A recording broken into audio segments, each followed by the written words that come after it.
ہم سنی مسلمان سارے، تن من خواجہ پروارے، دیکھو جنت کے جیسے اجمیر کے ہیں وہ نظارے، ہم شان سے خواجہ تیری چھٹی کو مناتے گئے، ہم خواجہ معین الدین کا صدقہ کھاتے گئے۔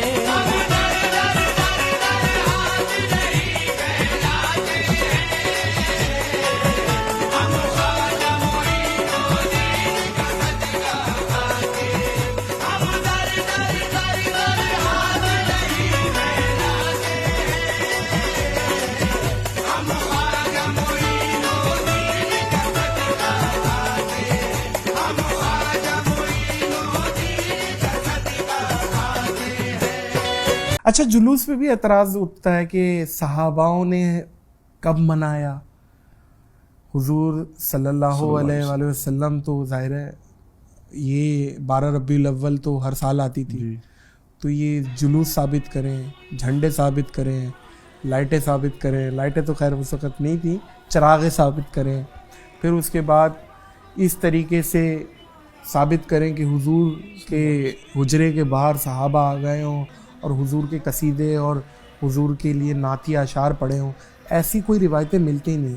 تو وہ یہ اعتراضات اٹھتے ہیں کہ یار آپ زیادہ سے زیادہ روزہ رکھ لو، آپ زیادہ سے زیادہ درود شریف پڑھ لو، یہ ساری بدعات میں لے آتے ہیں کہ یار یہ بدعات ہے اور یہ کیوں کر رہے ہو۔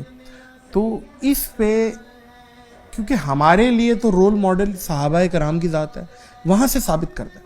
ناظرین بہت اچھا سوال ہے آپ کا، لیکن میں یہ کہتا ہوں کہ یہ صرف عید میلاد النبی کے بارے میں نہیں ہونا چاہیے، پھر تو یہ ہر کام کے بارے میں ہونا چاہیے کہ رول ماڈل صحابہ ہیں، رسول اللہ ہیں۔ اب یہ حضور کی 63 سالہ زندگی سے، صحابہ کی، تابعین، تبع تابعین سے ثابت کر دو۔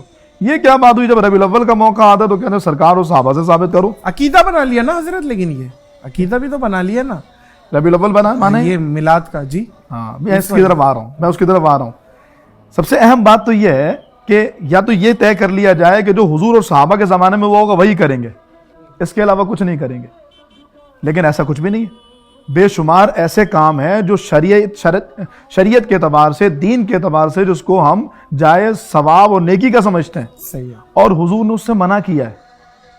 میلاد سے منع نہیں کیا، نہیں جھنڈے لگانے سے منع نہیں کیا، جلوس نکالنے سے منع نہیں کیا۔ نہیں کیا، ہم کہتے ہیں یہ دلیل جواز ہے، کسی کام سے منع نہ کرنا یہ جواز ہے، اور اس کا شریعت سے نہ ٹکرانا، یہ دلیل جواز ہے۔ یعنی ہم اس کو کہتے ہیں کہ جس کام کا حکم حضور نے نہیں دیا یا حضور نے اس کام کے بارے میں نہیں بتایا، وہ کام مباح ہے۔ غلط کریں گے تو گناہ بن جائے گا، اچھی نیت سے کریں گے تو ثواب بن جائے گا۔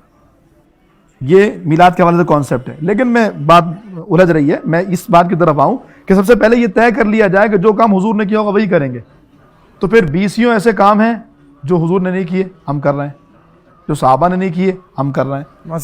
مثلا سیرت کانفرنسز جو ہو رہی ہیں حضور نے تو نہیں کی، ختم نبوت کے جو جلسے ہو رہے ہیں حضور نے تو نہیں کیے، یہ جو ناموس رسالت کا معاملہ آتا ہے، گستاخیوں کا معاملہ آتا ہے، احتجاج ہوتا ہے، صحابہ نے تو نہیں کیا، صحابہ نے ڈائریکٹ، حالانکہ صحیح ہے، یہ صحیح ہے، صحیح ہے، لیکن کر رہا ہے۔ یہ تو ہم الزامی جواب دے رہے ہیں ان کو جواب ہے کہ وہ حضرات جو میلاد کے جلوسوں پہ اعتراض کرتے ہیں وہ یوم فاروق اعظم کے جلوس پہ اعتراض نہیں کرتے، جناب عمر پہ ہماری جان قربان ہے۔ بے شک وہ حضرات جو رسول اللہ کے جھنڈے پہ اعتراض کرتے ہیں وہ اپنی تنظیم اور پارٹی کے جھنڈے پہ اعتراض نہیں کرتے، تو اس کا جواب یہ دیتے ہیں ہم دین سمجھ کے نہیں کرتے۔ تو مسلمان جب کلمہ پڑھتا ہے اس کا سارا کام دین ہوتا ہے، دنیا کوئی ہوتا ہی نہیں ہے۔ سرکار صلی اللہ علیہ وسلم فرماتے لا خیر فی الاسراف لا اسراف فی الخیر، یا تو یہ اچھا کام ہوگا تو گناہ نہیں ہوگا، یا گناہ ہوگا تو اچھا کام نہیں ہوگا۔ عید میلاد النبی منانا مستحب ہے یا فرض کے درجے پہ آپ؟ اچھا میں اس بات کو مکمل کر لوں، اس بات کو اچھا مکمل کرنا ہے۔ میں یہ کہہ رہا تھا کہ یہ تو وہ کام ہے جس سے سرکار نے منع نہیں کیا، تو آپ بھی ایسے بہت سارے کام کرتے ہیں، لیکن آپ یہ کہتے ہیں جی ہم اس کو جو ہے نا وہ شریعت نہیں کہتے، دین نہیں کہتے۔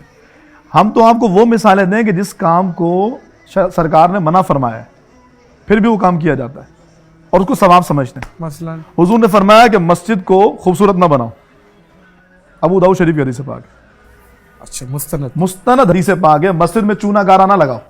اچھا اب آپ دیکھیں چندے لیے جا رہے ہیں مسجد کو خوبصورت، کون سی ایسی مسجد ہے کہ جو سادہ بنی ہوئی ہو؟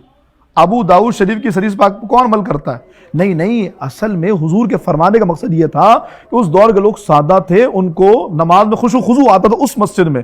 آج لوگوں کے گھر اچھے بن گئے ہیں، اس لیے اب ضرورت ہے کہ ہم بھی اپنی مسجد اچھی بنائیں. یعنی آپ نے حضور کے فرمان کو بدل دیا. تو ہم بھی یہ کہتے ہیں کہ اس دور میں لوگوں کے تقاضے بدل گئے ہیں.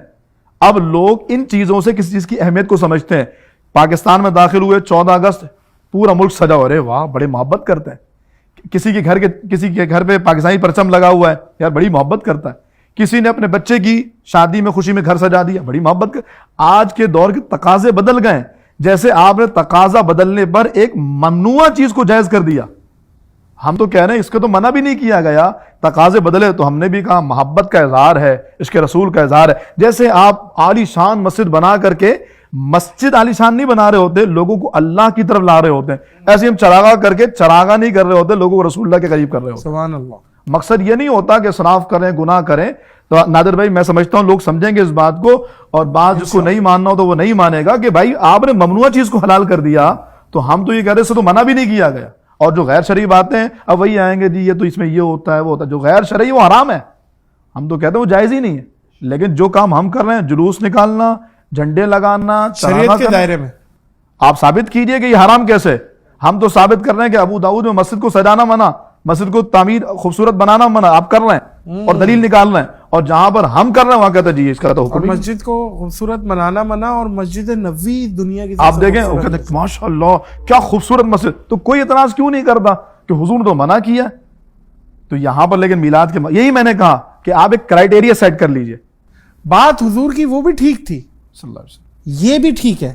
بات یہ ہے کہ یہ آج کے حساب سے جیسے آپ نے کھول کے بتا دی، بالکل ایسا ہی ہے کہ یہ دور کے تقاضے، دور کا تقاضا ہے لوگوں کو قریب کرنے کے لیے، ایک اچھا ماحول دینے کے لیے کہ لوگوں کی محبت بڑھے مسجد کے لیے.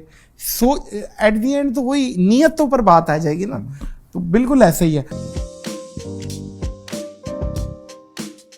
دوستوں اگر آپ نے ابھی تک ہمارے چینل کو سبسکرائب نہیں کیا ہے تو سبسکرائب کر لیجئے اور ساتھ میں دی ہوئی نوٹیفیکیشن بیل کو بھی ٹیپ کر دیجئے تاکہ آئندہ آنے والی ویڈیوز آپ کو بر وقت مل سکیں.